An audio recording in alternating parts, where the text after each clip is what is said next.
Let's declutter and organize this closet. My client hasn't been using this closet because it really overwhelms her and it's not functional, so she's been living off of clothing piles in her bedroom and in her living room. We've got a lot of stuff out there and we've got a lot of stuff in here. Our goal is to have everything in the closet, so that means that we're going to have to do around a 50% declutter on this project.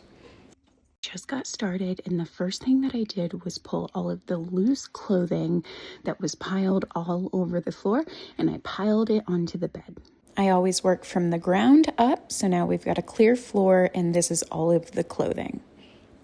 But this pile is a little overwhelming, so I'm going to break it down into tops, bottoms, and undergarments, and then I'll bring her in so she can really focus and make decisions. I'm going to categorize it, and then I'm going to bring her in, and she's going to make a decision on each item. This is a quick first round just to get it pared down. We went through and we got one 30-gallon bag of clothing out of the clothes on the bed, so that's being purged. So then I brought her into the closet and we did the same exact thing with all of the hanging clothing. We didn't take it down, we just made decisions on it as it was hanging. So just focusing on the hanging clothing, and we got 2 bags pulled out and cleared out all of these hangers.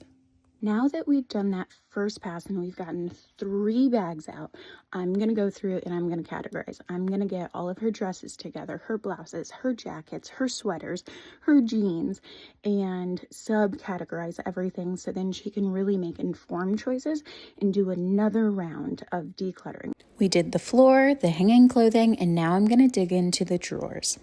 All of the clothing that I pulled out. We've got sweaters and sweatshirts, blouses, long sleeve, short sleeve, sleeveless. All of these are jeans, stretchy pants, dresses and skirts, and casual pants. She came in and did her second round, and we finished all of the clothing, and then we did all of the accessories and the shoes, and we ended up pulling out 8 30-gallon bags for donation. Now it's time to contain and do our layout. We have blouses and pants. We're going to put the bags over here. Going to do jeans. This cabinet was over there, but it was blocking the hanging rod. And so it's detached. So I brought it over here because we had this blank space.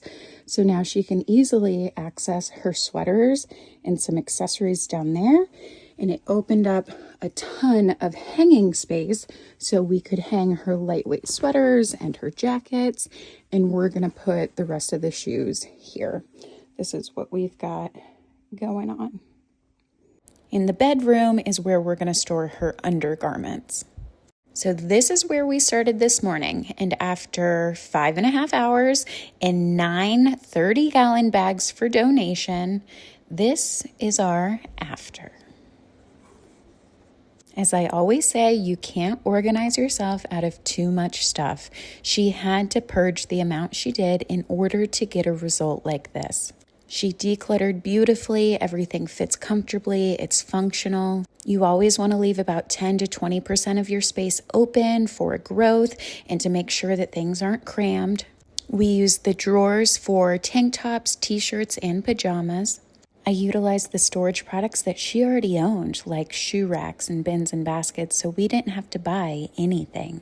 This is a great example of decluttering, working with what you have, and creating systems that will last.